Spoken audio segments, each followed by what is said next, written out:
ಮಾಡಬೇಕಾಯ್ತು.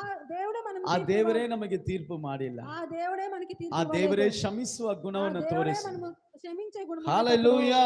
హల్లెలూయా. ಎಷ್ಟು ಜನ ఎందరూ ಸಂತೋಷವಾಗಿದ್ದೀರಾ? సంతోషంగా ఉన్నారు. ಆಮೆನ್. ఆమేన్. ಕೋಪ, ವೇಷ, ಕಲಕ, ಕಲ್ಮಶ, ಕಪಟತನ ನಮ್ಮ ಒಳಗಡೆ ಇರಬಾರದು. ఆ కోప దేశం కపటతనం మన లోపల ఉండకూడదు. ಎಷ್ಟು ವರ್ಷ ನಾವು ಸಭೆಗೆ ಬರ್ತಾ ಇದೀವಿ ಅದೆಲ್ಲ ಮುಖ್ಯ.